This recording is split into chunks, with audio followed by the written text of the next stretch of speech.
laporan ini ialah data-data pendapatan sekaligus beban yang ditanggung oleh perusahaan.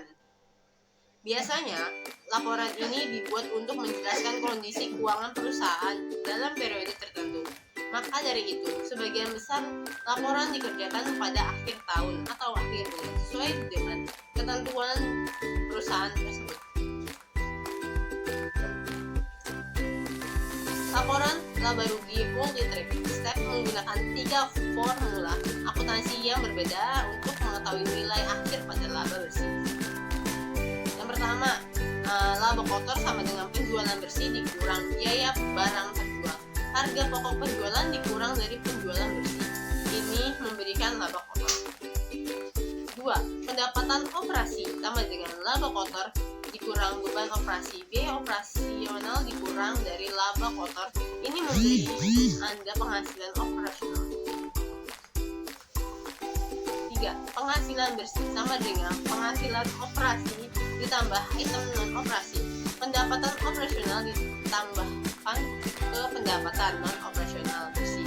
Keuntungan dan beban kerugian angka terakhir ini memberikan laba bersih atau laba rugi bersih bisnis untuk periode laporan.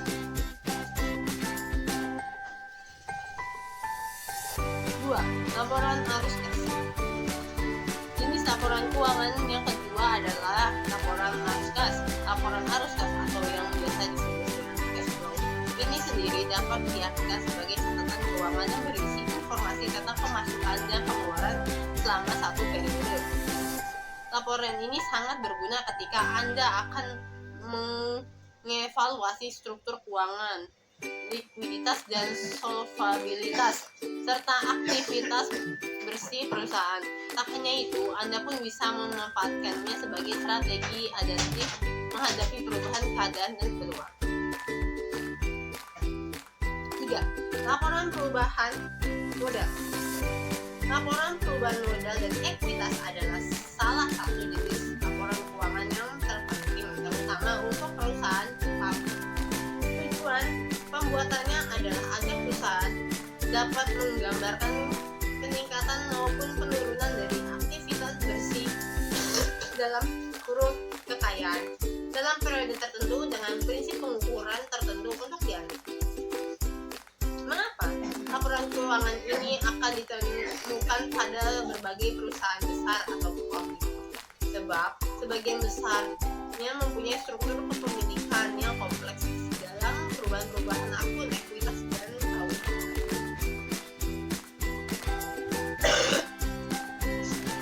4. Laporan neraca.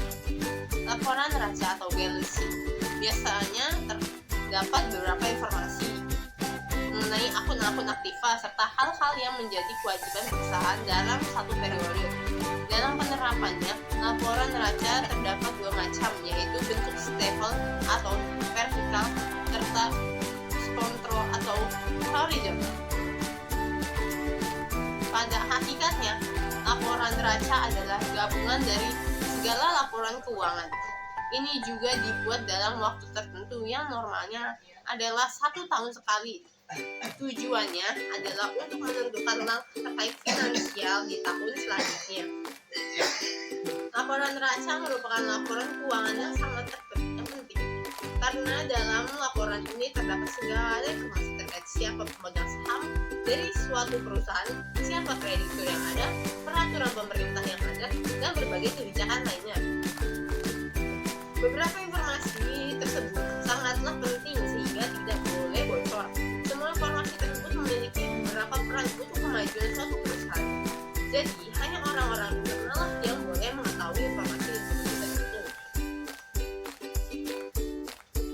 5. Catatan atas laporan keuangan.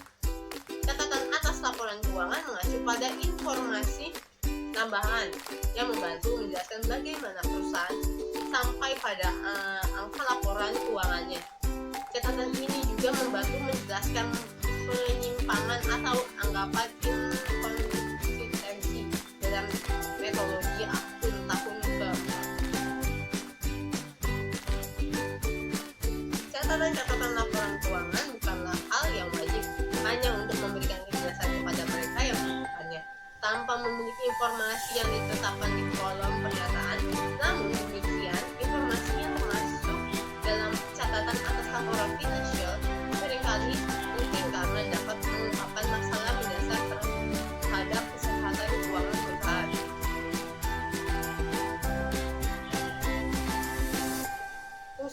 laporan keuangan untuk bisnis. Yang pertama untuk menilai kondisi usaha, kedua sebagai bahan evaluasi, yang ketiga untuk pertanggungjawaban perusahaan. Tujuan kualitatif laporan keuangan. Yang pertama ada relevan, kedua dapat dimengerti, yang ketiga daya uji, yang keempat netral, yang kelima tepat waktu, dan enam daya banding dan cara membuat laporan keuangan. Yang pertama menyusun catatan data pengeluaran perusahaan, menyusun catatan data penerimaan perusahaan, mempersiapkan data perusahaan, menyusun data aset perusahaan, mempersiapkan data utang perusahaan, mempersiapkan data piutang perusahaan. Di sini ada contoh PT Tripco Fiber Indonesia Tbk, laporan laba rugi penghasilan kompresif lain 6 bulan yang berakhir pada tanggal 30 Juni 2019 dari audit dengan angka perbandingan untuk 6 bulan yang berakhir pada tanggal 30 Juni 2015 dari audit disajikan dalam dolar Amerika Serikat kecuali teman lain seperti ikut.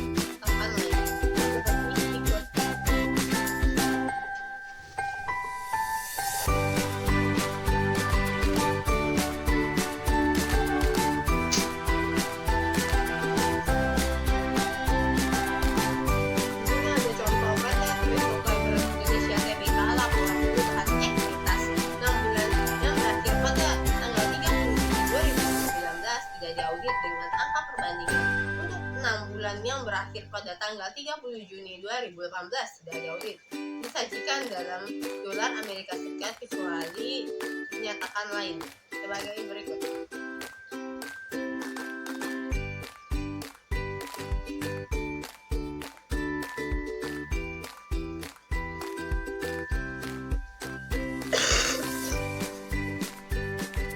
Di sini ada contoh laporan arus kas dari PT Tripco Fiber Indonesia Tbk 6 bulan yang berakhir pada tanggal 30 Juni 2019 tidak diaudit dengan angka perbandingan untuk 6 bulan yang berakhir pada tanggal 30 Juni 2018 tidak diaudit disajikan dalam dolar Amerika kecuali dinyatakan lain sebagai berikut.